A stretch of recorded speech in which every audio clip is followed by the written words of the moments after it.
گفتاری ادبی از سلسله خوانشی بدیعی از روی پوستی داریوش رحیمزاده عشق ناتمام. قسم سیوم. خرامان.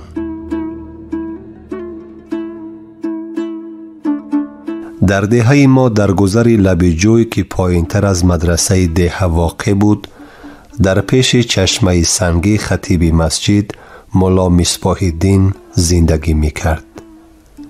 پدر مولا مصباح الدین مولا سجاو الدین از مردمان وادی قراتگین شخصیت دیندار بود که برای از نظر اسلام سواد ناکردن ساکنان دریای یاخسو و ثواب گرفتن از همان اقلیم اختیاراً آمده خطیبی مسجد کلان همین ده را به عهده گرفته بود. مولا مصباح الدین از زن اولش 7 فرزند، 2 پسر و 6 دختر و از زن دویمش 1 دختر و 1 پسر داشت. دختری از زن دویم بودش خرامان نام داشت. از من 5 سال خورد و سن 16 را پر می کرد. مادر خرامان مهوش از زیباترین زنان دهه بود.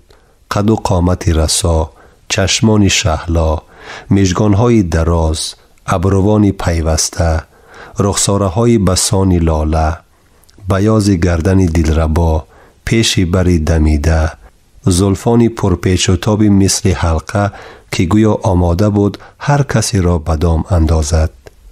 گرچند آن زمان سن و سالش شاید به 30-35 دکه می‌خورد، ما جوانانی که همکنون خود را همچون مرد شناخته بودیم هر زمان مهوش را در قریبی خانه‌اش نزد چشمم می‌دیدیم، از زیبایی این زن انگشت حیرت می‌گزیدیم.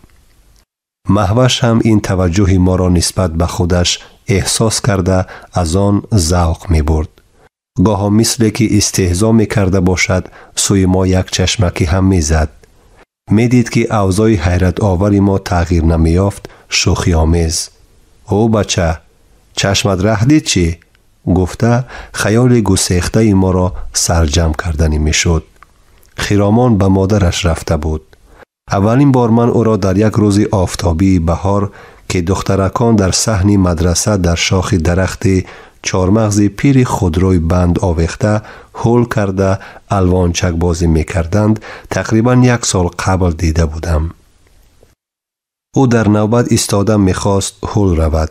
در قد و بست از دیگران فرق می‌کرد.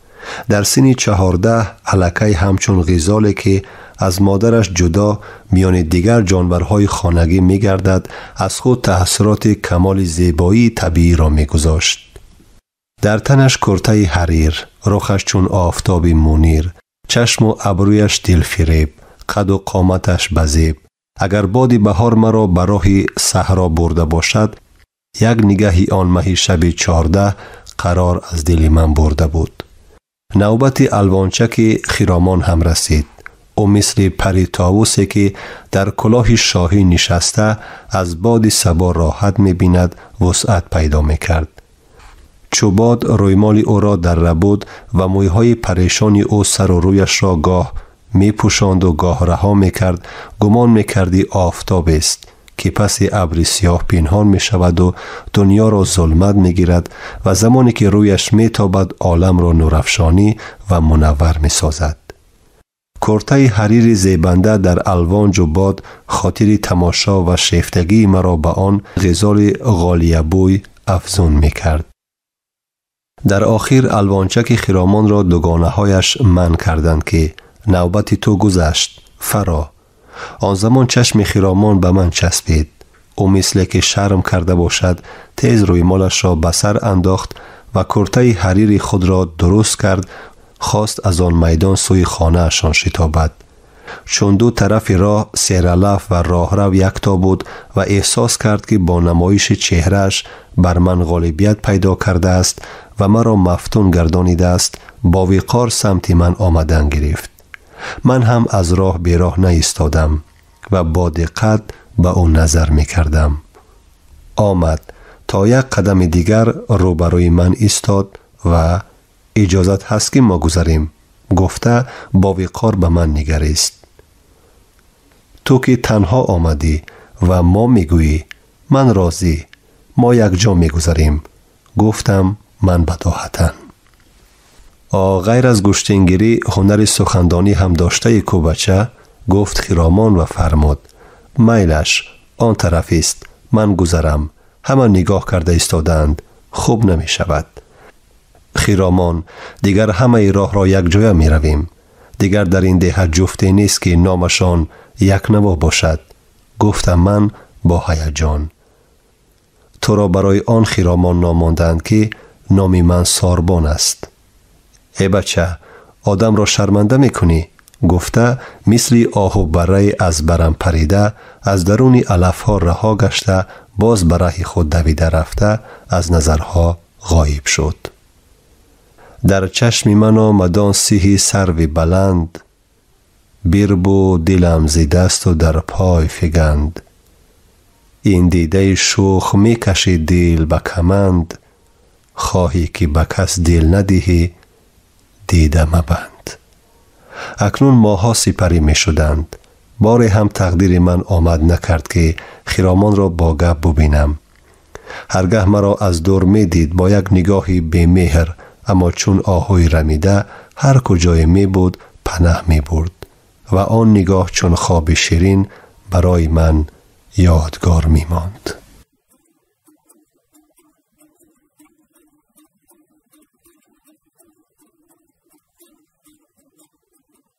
دوست جانی.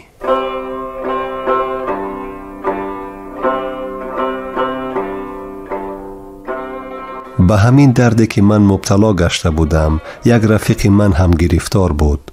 آن را بعد فهمیدم. یک زمان بین بچه های شگنا و دهه سیاه فرق از روی مسئله یاشیگری و یاغیگری جنگ و خرخشه رخ داد. از طرف سیاه فرقی ها جوانانی از سن ما 2-3 سال کلانتر در این نیزا وارد گشته بچه های قشلاق شگنا را لط و کوب کردند. سبب اساسی این نافهمی دخترک با نام سفینه بود که در تابستان با مادرش چند روزه به خانه خالش به دهه شگنا اینجا را سلقین گفته به مهمانی و سیر و سیاحت آمده بودند. سفینه هنگامی با دخترکان دهه در تگ چنارا که لب چشمه و موضع خوشباد و هوای تماشاباب و استراحت بود با یکی از دوستان همسبقان ما سلیم شناس شده یکدیگر را معقول کردند. دوست داشتند. سلیم هم سری هر چند وقت پس از رفتن سفینه او را پزمان شده به دهه سیاه فرق رفته با همان دخترک واخوری می کرده است. از این بچه های آن دهه خبر یافته رشک بردند. روز چند نفری آنها به دهه شگنا آمده به هر بهانه سلیم را پرس و سراغ کرده یافتند. بچه های سیافرکی بسیاری و سن و سالشان هم با بزرگی فرق می کردند. آنها سلیم و 2 نفر رفیق ما را در یک جایگی کمی ادب آموختند. این حالت به سلیم و بچه های شگنا نهایت علم کرده است. از بس که من با هم قشلاقی های همسین و سال و اندک کلانترها گاه گشتین می گرفتم و نسبت به اکثر آنها دست بالا بودن مرا همدهگان هم می دانستند. سلیم و آن رفیقان نزد من برای مصلحت آمدند. من همان زمان گفتم سلیم، مصلحت اول این که تو دیگر پیش سفینه نرو. وقتش آمد خواستگار روان می کنی. با مصلحت به مرادت می رسی. آخر در همان سیاه فرق خیش و تبارانی شگناوی ها هم کم نیستند. جنگ و جدال سر کنیم در قشلاقداری خوب نمی شود. کلانهای من ملال می شوند. بعدن این راهی حل مشکل نیست. دویم اگر راضی باشید گپی مرا گیرید به همان پیشنهاد من که 1 سال قبل کرده بودم راضی می شوید. کدام پیشنهاد؟ پرسید سلیم. مشق گوشتین، جواب دادم من. سلیم، بعد چی؟ سوال داد باز او. بعد کدام وقت من اطمینان کردم که شما همتان آماده اید دیگر کارتان نباشد آنه زار سیاه فرقی ها را نشان می دهیم. گفتم من. آخر حاضر که گفته که جنگ نمی کنیم عیب می شود که. تعجب کرد سلیم. آشنا، من نگفتم که جنگ سر می کنیم. گشتین گفتم آخر. گشتین که جنگ نیست. این چه خیل می شود؟ اگر شما قول و عمل را رعایت کنید، ما یک دسته خوب تشکیل داده مثل حاضرت 2-3 کس نی 10-15 نفر تا بهار شب و روز مشق میکنیم. کاروانسرای خالی، سبزه، کاخ و پخال شگناو. تا عید نوروز 2-3 ماه مانده است. وقتی قشلاق به قشلاق نوروزی ها و گشتینگیری ها می شود که نوبت قشلاق ما شد. سیاه فرقی ها را در میدان خودمان، معرکه ها در قشلاق سیاه فرق شد. در میدان خودشان آزاد در بین مردم از زمین به آهستگی لیکن بلند تاری سر برداشته به پشت آرامانه جوان مردانه میزنیم. کمتر در زمین نگاه داشته دوستانه راست به چشمانشان نگاه میکنیم. بعد سر میدهیم. در این کار مسئولیت به دوش من. اول این کار را به شما دوستان اینجا نشان میدهم. بعد نصیب باشد منمنی و کلانگپی نشود. به همان بچه های قهرمان سیاه فرق که شخصا آنها را میشناسم. این صحنه را مردم همه تماشا میکنند. بعد میبینیم چی میشود. پیر و برنا، زن و مرد از خود سیاه فرق و دهات اطراف قشلاق به قشلاق جمع شده گشتنگیری های نوروزی را تماشا میکنند. عجب نی در بینشان سفینه تو هم میشود گفتم. همین طریق نقشه ما خیلی خوب برآمد. گرچند ما نتوانستیم بر همه بچه های سیاه فرقی غالب بیاییم، واقعا زورهایشان را پایین انداختیم. مهم آن بود که بین نورسان و جوانان 2 دهه دوستی و برادری و رفت و آمد خوب برقرار شد. دوستی من و سلیم باز هم قوی تر گشت. یگان وقت می فهمیدم که سلیم پنهانی سیاه فرق رفته می آید. از او می پرسیدم چرا مرا با خود نمی بری؟ او خندیده نه ساربان، تو کاری کردگیت را کردی. اکنون من سیاه فرقی شدم. پیش جوره هایم می روم.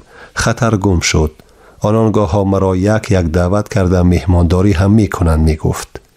سلیم خودش بچه نیکسیریش بود. اگر او را پیش پدرم تعریف کنم از متای خوب بافته شده است. خلاصوار گپ می زد موی سفید. در تمام درس ها پیش صف بود. فرض عین، 7-1، 4 کتاب، شرح ملا، نام کتاب ها را نهایت موفقانه از خود کرده حافظ و بیدلخان شده بود. شاید یک سببش پدر او بابای ممتاز ختم کرده یکی از مدرسه های بخارا بود. در خانه شان 2 خرجین کتاب داشتند.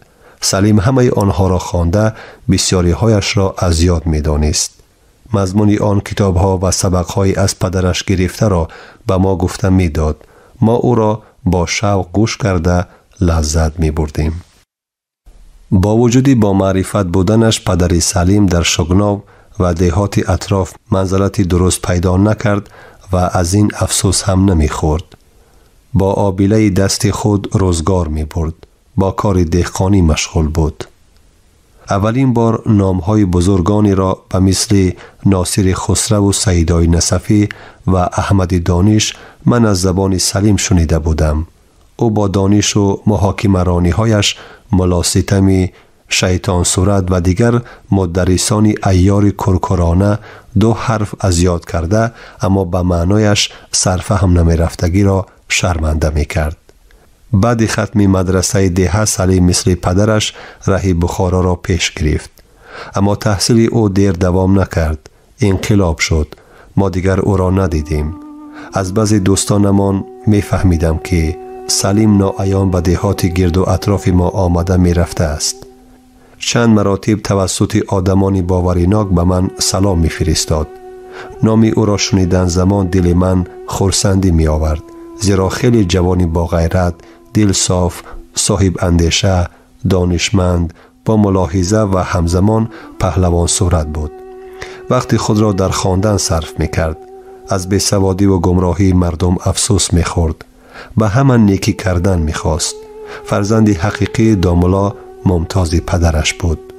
از بس که سیری او به من آشکار شده بود من با سوادی او را مد نظر گرفته از او التماس می کردم که از سخنان من و شعرهای از یاد کردگیم با همان خط خانای خوشرویش به خرامان نامه نویسیم. او این التماسی مرا با جان و دل اجرا می کرد. شما گفتاری ادبی را از سلسله خوانش بدیعی از روی پویستی داریوش رحیمزاده عشق ناتمام در قرائت دلشادی الصمد شنیدید. کارگردان خیرالله فتح‌الله، محرر عابدجان سیدزاده. انجام قسم سیوم.